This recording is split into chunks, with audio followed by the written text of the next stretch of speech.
할렐루야. 오늘도 굿TV와 함께 하시는 여러분들을 예수님의 이름으로 사랑하고 축복합니다.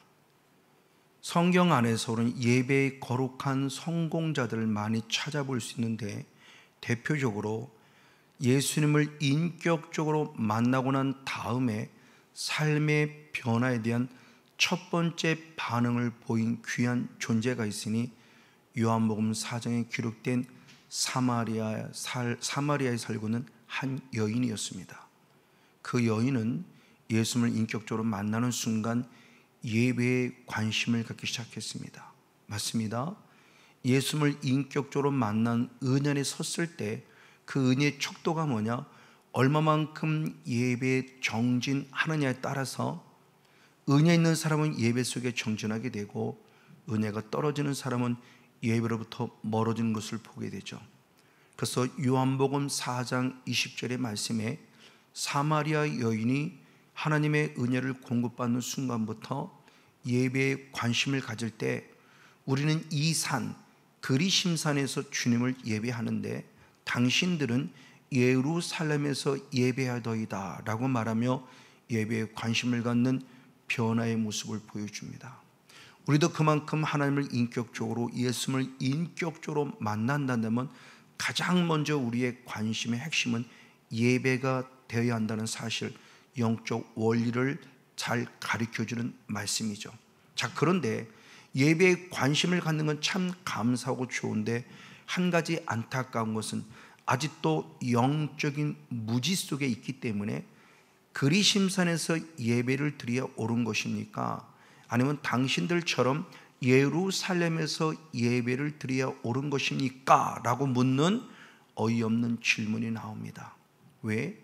우린 그 다음에 예수님의 답을 통해서 살펴볼 수 있으니, 요한복음 4장 21절 말씀에 이 산에서도 말고 이곳 예루살렘에서도 말고 아버지께 예배된다고 말하면서, 예배의 장소가 중요한 것이 아니라 예배의 대상이 중요함에 대한 부분을 먼저 주님이 우리에게 알려주고 있습니다. 큰 교회에서 예배를 드리는 게 중요한 게 아니고, 작은 교회에서 예배를 드리는 것 자체가 중요한 게 아니다. 큰 교회에서 예배를 드리든 작은 교회에서 예배를 드리든 예배는 하나님께, 아버지께라는 절대적 기준이 분명합니다. 맞습니다. 그럼 하나님께 예배를 드리면 어떻게 예배를 드려야 하느냐? 요한복음 4장 24절에 하나님의 본실은 영을 말하면서, 하나님은 영이시니 영과 진리로 예배할지니라 라고 말하며, 우리의 안에 성령의 역사는 성령 안에서 진리로, 하나님의 말씀으로 말미암은 예배자가 될 때 진정한 예배의 성공자다라고 말씀하고 있습니다. 즉, 이 말씀을 달리 비하면 성령님으로 말미암아 성경이 원하는 대로 예배를 드리는 삶이 예배의 성공자가 된다는 기준으로서, 그게 바로 영과 진리라는 사실을 말씀해 주고 있어요. 지난주도 말씀을 드렸지만, 하나님께라는 대상은 찾은데 누군가는 나를 위하여 예배하는 자가 있어요. 근데 누군가는 주를 위하여 예배하는 자가 있습니다. 대표적으로 역대상 21장 26절의 말씀에 보면, 다윗은 여호와를 위하여 하나님께 단을 쌓는 예배를 드렸을 때 하늘에서 불이 내리면서 응답하는 자가 됐어요. 정확한 예배의 중심을 해줍니다. 하나님을 위하여, 여호와를 위하여, 즉 하나님께만, 아버지께만 드리는 예배를 드릴 때 하나님이 그 예배를 흠량하시고 불로 응답한다고 말합니다. 오늘 우리에게 적용시키면 성령의 불이 임하고 성령의 임재가 임함으로 말미암아 응답받는 삶이 된다는 것을 말해주고 있다는 사실입니다. 맞습니다. 하나님 이렇게 다윗을 축복한 것은 출애굽기 19장 5절과 6절이 이미 약속한 언약 때문이었습니다. 주님은 이스라엘 백성을 향해서 이렇게 말합니다.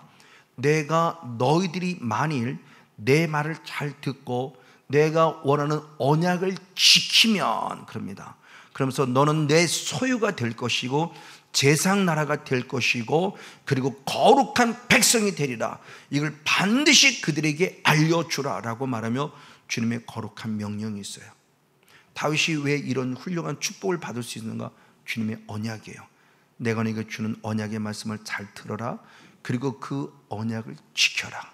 그러면 너는 내 소유요. 아멘. 거룩한 제상 나라요. 아멘. 그리고 거룩한 백성이 되리라. 할렐루야. 이렇게 주님이 약속하시고 나서 드디어 출애굽기 20장에 10계명을 통한 언약을 주십니다. 그 첫 번째 제1계명이 출애굽기 20장 3절의 말씀에 너는 나 외 다른 신을 내게 있게 하지 말라. 나 외, 하나님 외에 다른 신이 너에게 있을 수 없다라고 말해요. 그런데 대단히 안타까운 이때 상황들은 다른 신을 섬기는 상황들이 있었어요. 왜? 애굽을 통해서 보니까.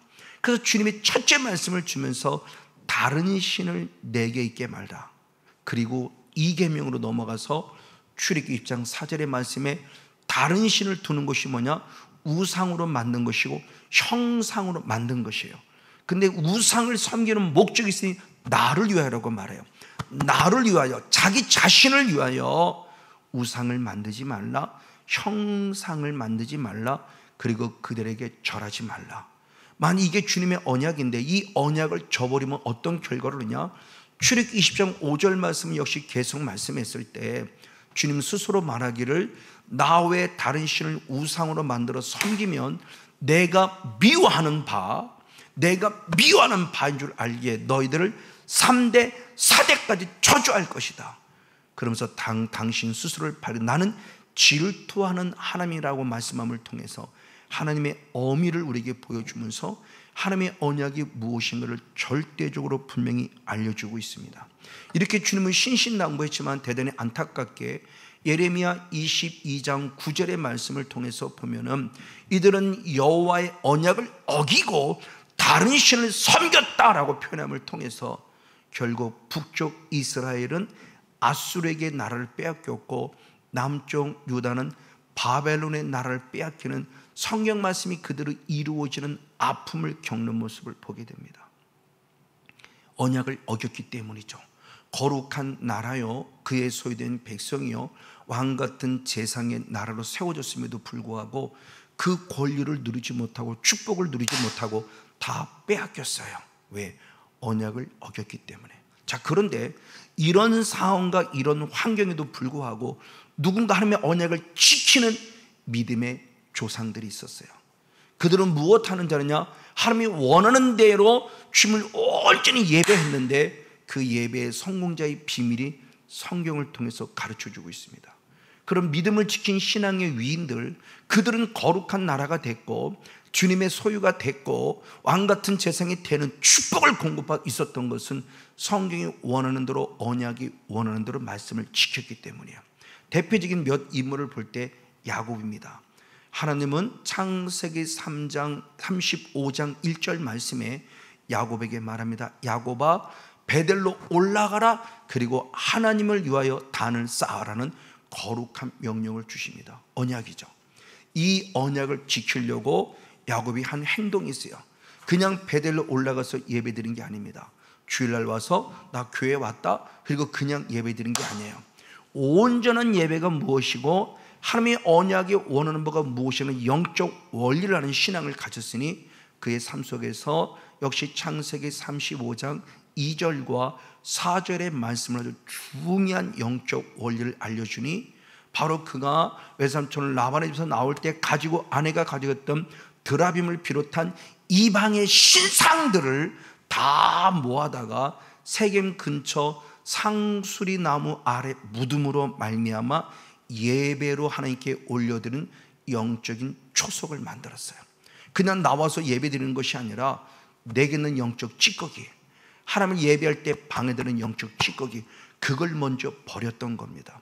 그리고 창세기 35장 3절과 7절 말씀에 보니 베델로 올라가 하나님께 단을 쌓았더라.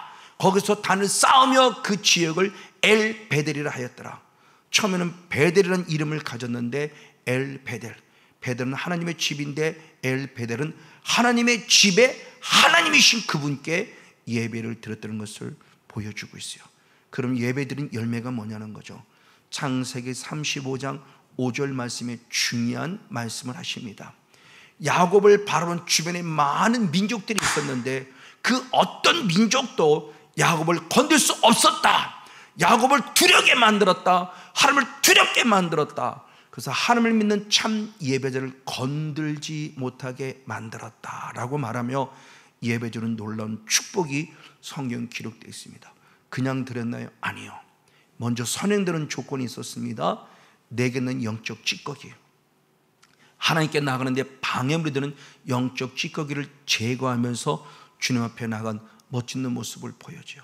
그럼 이것은 이미 하나님께서 성경을 통해 우리에게 주신 거룩한 약속이었어요. 그래서 출애굽하는 이스라엘 백성들에게 말하기를, 출애굽기 34장 24절의 말씀에 너는 3대 절기 때 내게 보이러 오라.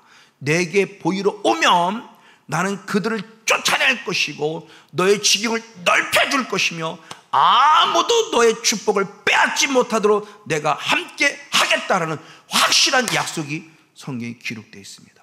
이렇게 예배 성공자가 되니까요, 어둠의 영이 와서 나를 건들지 못하도록 오히려 그들을 쫓아냈고 내 축복의 지경을 넓혀주셨고 영성의 지경을 넓혀주셨고 은혜의 지경을 넓혀주셨고 내 머리에 잔이 넘치는 축복을 주셨고 다시는 빼앗기지 않도록 우리 주신 은혜. 언제요? 예배 성공자가 될 때.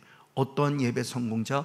내 안에 있는 어둠의 영의 존재를 먼저 처리하고 죄성을 처리하고 죄를 처리하는 철저한 회개를 두 주께 나아갔을 때 이런 은혜가 있다는 사실을 보여주고 있죠. 이 사실을 또한 잘 증명한 적은 누구냐? 우리가 잘 알고 있는 사무엘입니다. 사무엘 전에 엘리사는 하나님의 영광을 빼앗겨버리는, 하나님의 영광에 떠났다고 말하며 언약궤를 빼앗긴 큰 실수가 있었어요. 그러나 사무엘 시대는 하나님의 은혜로 회복했으니 사무엘상 7장 4절의 말씀에 바알과 아스타롯을 제거하고 여호와를 섬겼다 그래요. 아주 중요한 영적 원리입니다. 사무엘도 하나님을 예배할 때 그냥 예배가 아니었어요. 미스바를 볼 때 그냥 모인 것이 아닙니다. 먼저 하나님께 나아가는 잘못된 그 흔적들을 제거하고 하나님께 나아갔다고 성경은 분명히 말씀해 주고 있어요. 맞아요. 그리고 사무엘상 7장 9절의 말씀에 하나님께 온전히 번제를 드렸다 그랬을 때 하나님의 응답이 있다고 축복해요. 그렇죠? 영적인 것을 제거하고 온전한 번제, 진정한 예배를 드릴 때 하나님이 응답이 있었으니 그 응답이 사무엘상 7장 10절 말씀에 블레셋과 싸워 이기는 은혜를 주셨어요. 영적 삶에 승리게 하셨어요. 분명히 주님의 약속이죠. 조금 전에 읽었던 출애굽기 34장 24절의 말씀에 반복된 축복이에요. 그렇죠. 그들을 쫓아낼 것이고 지경을 넓혀줄 것이고 다시는 빼앗기지 않게 하리라. 그래서 사무엘이 고백합니다. 사무엘상 7장 12절의 말씀에 에벤에셀의 하나님, 여기까지 도우신 하나님의 은혜. 아멘. 맞아요. 여기까지 도우셨어요. 여기까지 도우는 것은 앞으로도 계속 도와줄 것에 믿음을 가진 거룩한 선포죠. 오늘까지 도우신 하나님은 어제나 오늘이나 영원토록 동일하신 하나님이기 때문에 내일도 여기까지 도울 것이고 미래도 여기까지 도우실 거예요. 우리 모두 같이 오늘 여기 나타난 아버지 야곱과 같이 또는 사무엘과 같이 이게 진정한 예배네, 영과 진리로 예배가 뭐지? 이게 진짜 예배네. 그래서 성령을 신입어서 성령 안에서 말씀이 원하는 대로 예배를 드리는 삶의 모습이 필요함을 얘기하며 영적 삶에 승리하는 우상의 흔적을 제거하고 더 정결하고 깨끗한 모습으로 나아갈 때 주님의 영광을 받으신다는 사실을 성경이 가르쳐주는 사실로는 철저히 나의 모습을 다시 한번 바라보지 않을 수 없습니다. 또한 잘 알고 있는 다윗 역시도 마찬가지입니다. 역대상 21장 1절과 14절의 말씀에 사탄의 계략에 넘어가서 자기를 자랑하는 백성들을 계수했다가 7만 명이나 죽는 끔찍한 일을 당해요. 이런 일을 당하고 나서 역대상 21장 바로 17절 말씀에 주여 범죄한 자는 내니이다. 그래 나와 아비 집을 치시고 우리 백성들에게 재앙을 내리지 마옵소서라고 철저히 회개해요. 우상의 흔적을 제거하고 죄의 흔적을 제거하고 주께 나아갑니다. 그때 역대상 21장 18절 말씀에 여호와께 단을 쌓으라 라고 말하며 주님의 거룩한 명령이 있습니다. 그 명령에 따라 철저히 주님을 예배합니다. 그때 예배할 때 똑같은 말씀의 모습이 사무엘하 24장 25절의 말씀에 여호와를 위해 단을 쌓았다라고 말할 때 그때 하늘에서 불이 내리며 응답이 내려서 재앙에 그치는 은혜를 얻었어요. 이게 성경이 말씀하는 예배에 대한 중요한 핵심을 가르쳐줘요. 그럼 이 말씀이 이제 우리에게 적용돼야 되겠죠. 그럼 우리에게 적용되면 조금 전에 얘기했던, 상반절에 얘기했던 출애굽기 19장 5절 6절의 말씀이 베드로를 통해서 한 번 더 우리에게 확증이 되집니다. 그래서 베드로전서 2장 9절의 말씀에 한 번 더 주님이 축복할 때 너희는 택하신 족속이요 왕같은 제사장이요 거룩한 나라요 나의 소유된 백성이다 라고 축복하시는 아주 귀한 말씀이 기록돼요. 자, 이스라엘 백성을 주었던 이 축복의 약속이 이제는 예수님을 나의 구원자로 믿는 우리 모두에게 동일하게 축복의 말씀을 주셨어요. 근데 이러한 귀한 축복을 내 것을 얻으려면 우리도 똑같이 역시 영적인 예배를 드려야 돼요. 그래서 요한복음 4장 24절의 말씀에 하나님은 영이시니 영과 진리로 성령 안에서 말씀이 원하는 예배를 드려야 한다고 성경은 말합니다. 그럼 성령 안에서 드린 예배자, 예배 성공자는 가장 먼저 무엇을 하냐? 하나님을 알게 하는 축복을 얻어요. 주님께서 베드로에게 너는 나는 누구냐 그랬을 때 주는 그리스도시요 살아계신 놈의 아들입니다 고백할 때 마태복음 16장 17절 말씀에 바요나시면 되고 복이 있구나, 이걸 알게 한 이는 혈육이 아니라 하늘에 계신 내 아버지께서 알게 하셨다. 즉 성령께서 알게 하셨다고 그래요. 맞아, 이와 같이 성령 안에 있으면 하나님을 알고 하는 예배자가 되어져요. 근데 잘 알고 있는 사마리아 사람은 지난주 말씀드린 대로 요한복음 4장 22절의 말씀에 하나님을 알지 못하고 예배함으로 구원이 없었고요, 예수님과 예수님의 제자만이 하나님을 알고 예배함으로 구원이 있었어요. 그러면 사마리아 사람에게는 성령에 의한 예배가 아니었고 진리에 의한 예배가 아니었다는 거죠. 예수님과 제자들만이 성령에 의한 예배였고 예수님을 아는 예배, 진리 안에 들어진 예배였다는 거예요. 그리고 성령 안에서 예배 드릴 때 어떤 의미가 있냐? 에베소 3장 16절 말씀에 우리 속사람이 강건해진다고 그래요. 할렐루야. 성령의 통치를 받을 때 속사람이 강건해지는데, 속사람이 강건하다는 은혜는 결국 뭐냐? 역시 사도 바울은 로마서 7장 22절과 25절의 말씀에 속사람이 하나님의 법을 즐거워하였으며 속사람이 하나님의 법을 섬겼다라고 말합니다. 이 섬겼다는 말씀이 하나님을 예배했다는 의미와 똑같은 의미를 가지고 있어요. 맞아요. 성령에서 속사람이 강건해지니까 하나님의 법을 즐거워하며 하나님의 법이 원하는 대로 하나님의 법과 함께 하나님의 법대로 예배하는 자가 되는, 섬기는 자가 되었던 아주 중요한 영적 원리를 알려줍니다. 즉 진리 안에서 진리로 예배했다는 것이죠. 그럼 진리는 과연 무엇일까요? 요한복음 17장 17절 말씀에 분명히 말합니다. 아버지의 말씀이 진리니이다. 아멘. 아버지의 말씀이 진리라는 거예요. 그러면 진리, 영과 진리로 예배했을 때 성령의 거룩한 통치를 받아 성령으로 말미암아 하나님을 아는 예배요, 속사람이 강건해지는 예배요, 그래서 하나님의 법을 즐거워하며 하나님의 법을 섬기는 예배니 성령 안에서만 있어야만 진리로 예배할 때 말씀이 원하는 예배를 드렸다는 것을 성경이 말씀하고 있다는 사실이죠. 그럼 이렇게 성령 안에서 거룩한 예배를 드린, 성경이 원하는 예배를 드린 아주 핵심적인 인물이 있습니다. 그 사람이 누구냐? 요시야라는 왕입니다. 8세에 아주 어린 나이에 왕이 됐지만 어린 나이에 왕이 된 이가 하나님께 멋지게 영광 돌리는 가운데 성전 청소를 시작했습니다. 성전 청소할 때 놀라운 은혜를 발견합니다. 하나님의 말씀 언약 책을 발견했다고 그래요. 열조, 그 위에 있던 믿음의 조상들 왕들은 오히려 우상을 섬기면서 하나님 말씀을 숨겨놨어요. 하나님 말씀을 뒤로 제꼈어요. 그리고 우상 숭배를 앞세웠어요. 근데 요시야는 하나님의 특별히 주신 은혜 가운데 내가 이렇게 하나님을 믿으면 안 되겠다는 것을 깨달았고 하나님 앞에 온전히 나아갈 때 다시 한번 성전 청소부터 시작하자 말하며 성전 청소가 될 때 하나님의 언약궤를 발견했다는 거예요.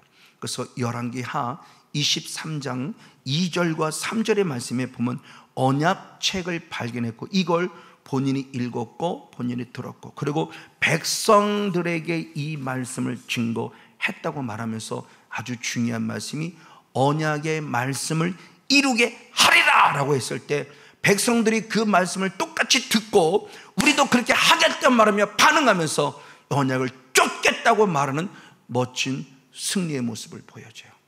자, 하나님 주신 은혜였죠. 바로 이 모습이 지금 우리들에게 무엇을 말씀하고 있는가요?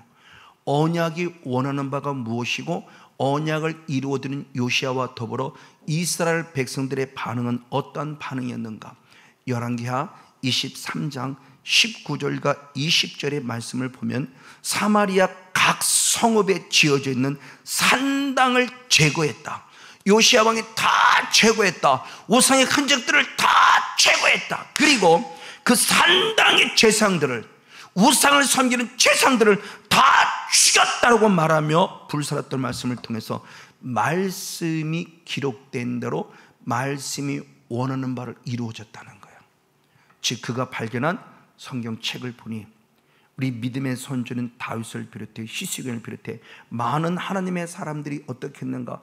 야곱부터 시작해서 사무엘부터 시작해서 여호수아로 시작해서 많은 하나님의 사람들은 어떻게 했는 걸 분명히 보여줄 때, 분명히 예배 성공자는 우상을 먼저 타파했구나, 죄의 문제를 먼저 해결했구나, 그리고 하나님께로 예배할 때 그 예배가 온전한 예배가 될 수 있었겠구나 라고 하며 그 말씀을 이루어드리는, 말씀의 언약을 이루어드리는, 그래서 성령 안에서 진리의 대로, 말씀대로 예배를 드리는 예배의 거룩한 성공자가 된 것을 봅니다. 그래서 이어서 사무엘하, 열왕기하 23장 21절의 말씀에 중요한 말씀이 기록됩니다. 언약책에 기록된 대로, 언약책에 말씀에 기록된 대로, 잃어버렸던 말씀을 되찾았던 그 말씀이 원하는 대로 중요한 게 여호와를 위하여 유월절을 지켰더라. 하나님을 위하여 유월절을 지켰어요. 근데 더 놀라운 것은 21절 이후의 말씀이 22절의 말씀입니다.